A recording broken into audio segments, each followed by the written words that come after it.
Hey everybody, welcome back to Play the Game HQ. I'm Daniel and this is Galactic Cruise, the game you have been waiting for. I will explain what I mean in just a second. I want to clarify a couple things. This is not a paid preview, this is fully a review, so you are going to get a lot of my opinion. I'm not going to get into the nitty-gritty detail about how to play. We are going to talk about, obviously, how to play as we're talking through the game, but this is not a how to play video. This is not a preview where we're going to go in depth into all the rules. For now, let's talk about what I mean when I say this is the game you have been waiting for and asking for. If you have ever expressed, and we've seen all of those conversations online about like Kickstarters being used by the big companies to fund games when they should just fund them themselves. We're not having that discussion, but I've seen that argument so many times. And if you are on that side of the fence where you don't want to see big companies using Kickstarter, you want to see the little guys using Kickstarter to fund a dream, to bring a game to life that has no other way to get there, you better get over to Galactic Cruise when it launches on Kickstarter and at least consider backing this game, because this is that game. This is a passion project that is so freaking amazing. Nobody's first game has any right to be as good as this game is, but they have put in the work. They have polished and finessed this game to an incredible medium to heavy worker placement Euro-y game. And if this is what we can expect from Kinson Key Games, I am excited to get every single game that they have in the future on this table so I can tell you about it, so you can go fall in love with another game. I've met TK and Colton. I've met Dennis at conventions, but I've had TK and Colton over to my house. They came, I helped them build a game table, and they brought this game with them. What you're looking at right now is the game that they brought to our house about a year and a half ago.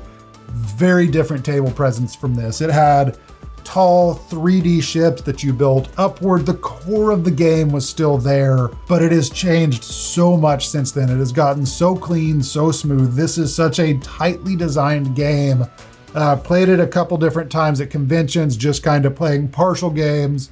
Our first full game we played with the boys who are 10 and 14. That game took about 3.5 to 4 hours to play, and they stayed engaged the entire time. Then we taught it to some friends a couple nights later, and at that point, because of the amazing iconography on the game and just how well it's designed and how well it is laid out with the different, again, iconography is a huge part of this game. Ian O'Toole is the artist on this game, and he has done an incredible job of doing what he does really well, which is visually walking you through a game in a way that requires minimal rules checking. The second game we played with like full game, where we had this game without the designers walking through us, there were some rules checks, but a lot of those rules checks were in they were the kind of rule checks that were like, I'm pretty sure this is how that should work. Let me check and confirm.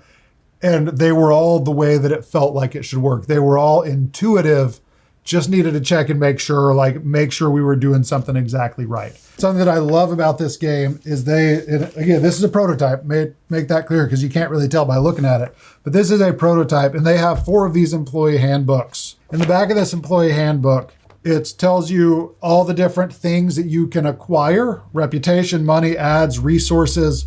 It tells you how you get them and where you use them. This should be in so many more games. So you want to say, okay, I need money. Okay, here's the 8 different ways that I can get money. I'm not left searching on the board for the money icon.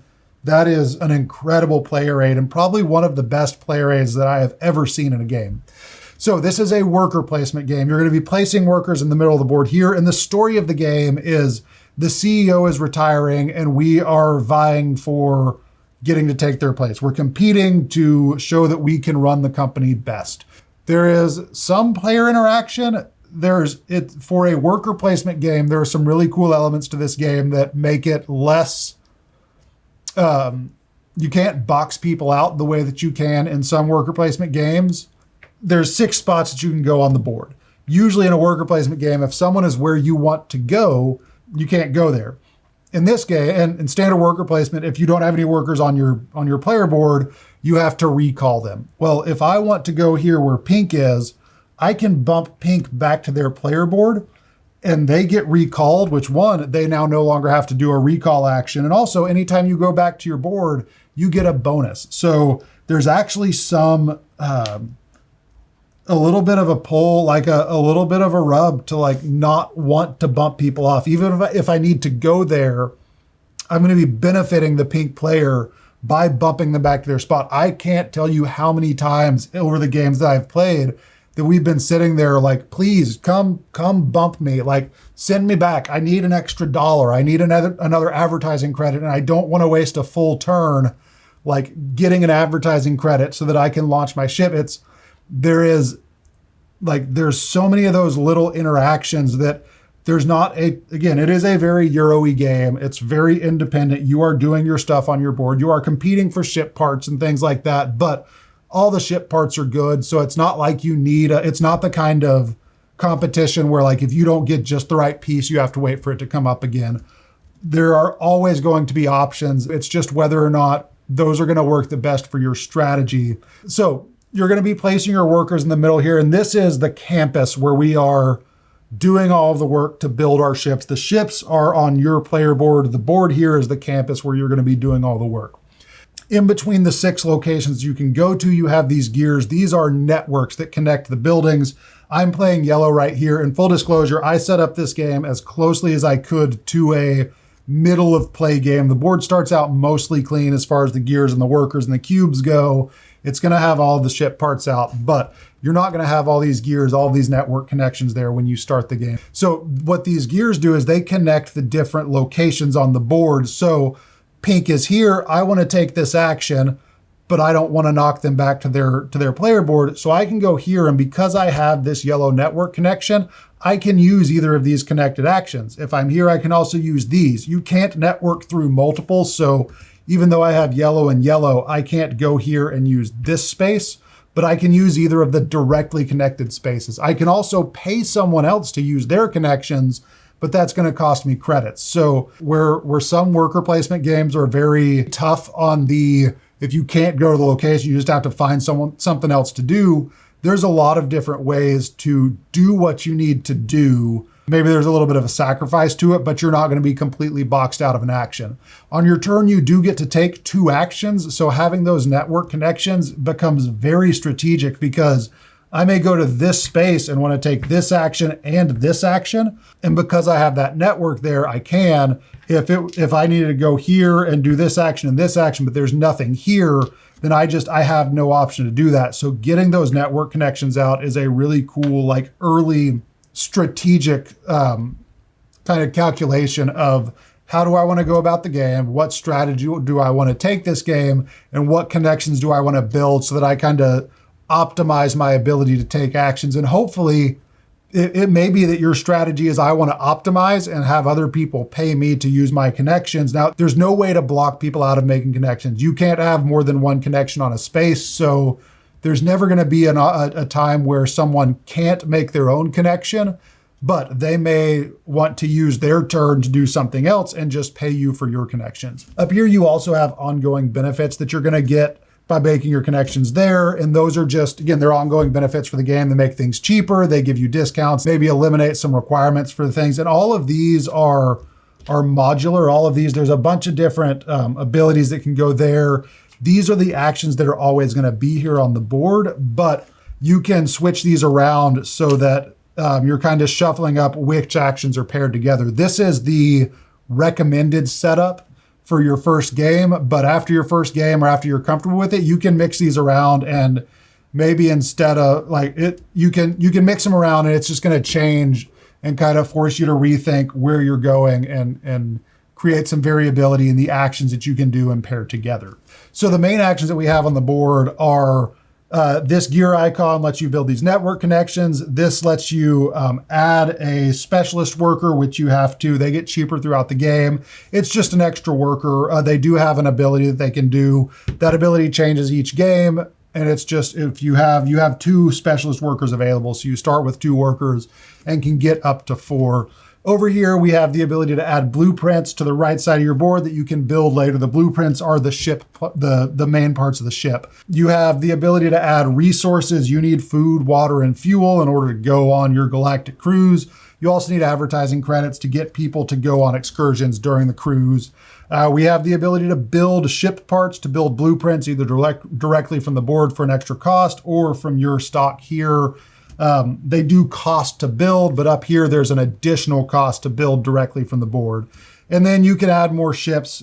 You can have up to 3 ships. If you do an upgrade, you can have 4 ships. Some people may choose to have 1 or 2 ships and just go on short cruises and launch those a lot. That's going to be up to you as you play. Over here, we have the ability and the necessity to advertise in order to get people on your cruises and book the cruises that you want to send. And then over here, we have those resources that you're going to need to actually launch your ship. Again, you can't send people out into space without food and water because that would be bad. Or oxygen. This isn't water. This is oxygen. Also can't send people out to space without oxygen because that's equally bad. Probably worse than sending them without food. It's worse quicker to go to space without oxygen than to go to space without food. Yes. Yeah, you'll feel the effects of no oxygen before you feel the effects of no food. Okay, back to this. These cards over here are just cards. They can be spent to give you bonus actions, or they can be spent for this resource at the bottom. So if you're 1 oxygen away from being able to launch, you can spend that card, or you can use it for its ability. Again, we kind of talked about the blueprints and the ship parts. You're going to be buying these or adding these to your area to use. These ship parts, they do have there's 3 different types of passengers. You can put any type of passenger on your ship, but you're going to get bonuses if you matched in the type of passenger to the types of rooms that you have on your ship. The ship parts, the engine and the cockpit all have bonuses. And the cockpits have different scoring bonuses that are going to be scored when you build them and at the end of the game. If you pay attention to it, you can score a lot of points by building a cohesive group of ships, because all of your cockpits are going to score at the end of the game, and they don't just score for their ship, they score for all of your ships. And then over here we have your booking and advertising for your cruise. So you have your advertising agent that goes here. This is the cruise. This little icon up here shows how much fuel it's going to take to launch on that cruise. And then you have where you're going to go on your cruise. You have days in space, and then you have excursions that match up to these spaces on your board. When you are ready to go on a cruise, this comes over here and goes above your ship, and it tells you, you track that along to go on your cruise. You track along that tile. And then you have your people queued up over here ready to go on a cruise. They want to go on a cruise. They just need a little bit of a push.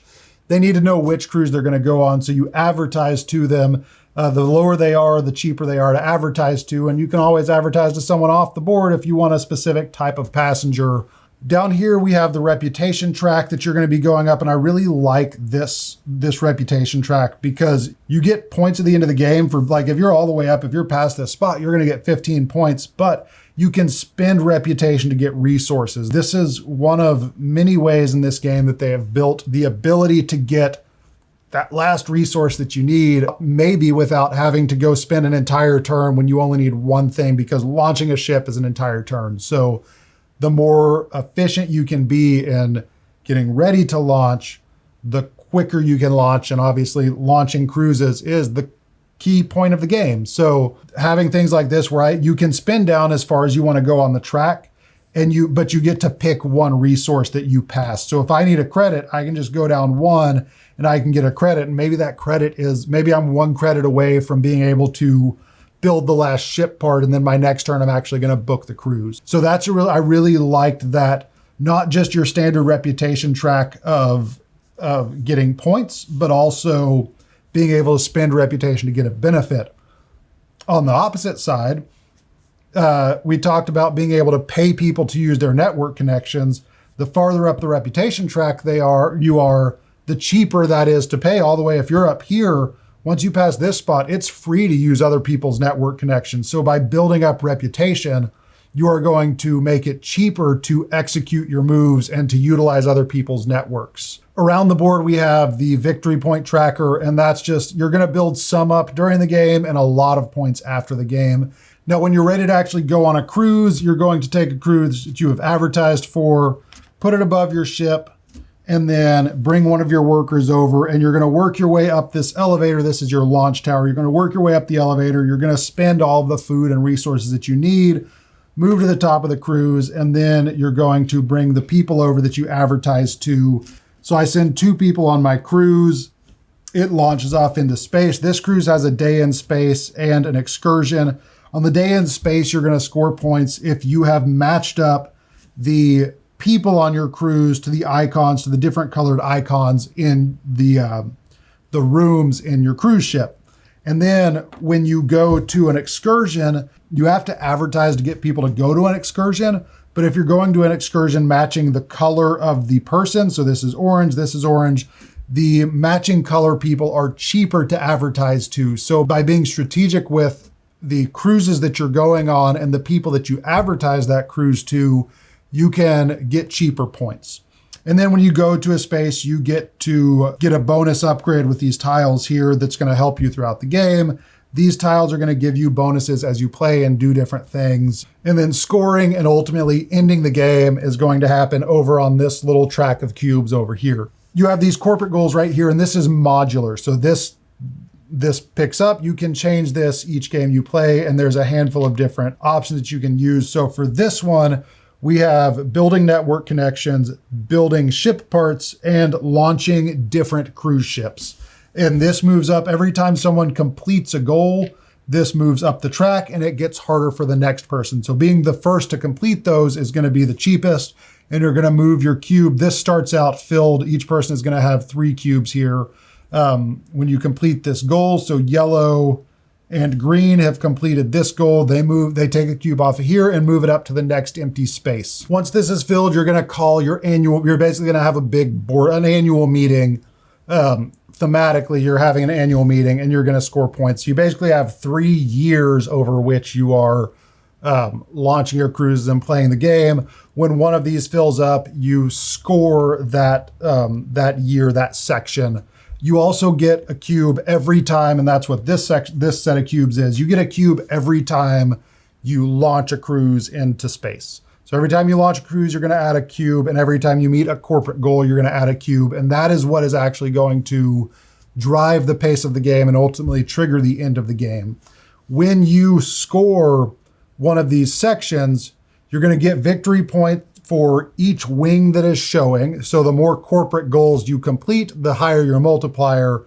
So you're going to score each wing times the number of cubes, and that's going to be the points. And then whoever has the most reputation is also going to get a 1 cube bonus. So for yellow, I would get 2 times 2 wings showing, so that's 4. But I'm also highest on the reputation track, so I have 3 times 2, and those don't stack up. You score each of those sections individually. And there are so many moving parts in this game, and for a first game out of the gate, it is such a home run for first-time publishers, designers. They have done a phenomenal job of getting this game out into the world, of building a community around it, of taking it to conventions, of playtesting it and playtesting it and playtesting it. And not only playtesting it, but also listening to the feedback of those playtests, to not holding any part of the game sacred if the community and ultimately the players didn't enjoy it or didn't feel like it was a good fit for the game. Again, what we saw the first time we played it was worlds apart from what is on the table in front of me right now. And to watch them develop this game from a rough prototype to a fully finished game with Ian O'Toole artwork and such a fantastic just table presence and flow of game, it's great. It is one of the things I love about this community, is being able to watch people up close bring their game to life, bring their dream to life, and put it out in the world. And when this game hits Kickstarter, you are going to have the opportunity to support that dream for the designers of this game. It is an honor to have this game on the table in front of me and to get to share it with you, because it is just so great. If you have any questions at all, please leave me a comment and ask. I'm happy to answer whatever I can. And if I don't have the answer, I'll send it to the designers, let them come and answer the questions and comments. It is a phenomenal game. I'm so excited to see people finally get to see the finished product, get to hear people talk about it, and get to just see the response that it's starting to get from the community as it's getting out into reviewers and as more and more people are getting to play it. It's amazing. It really is incredible. I am so thrilled again that we got to play test it along the way and that we got to put it on our table when we did. If you have any questions, let me know. Until then, thank you so much for watching. We'll see you later. Bye.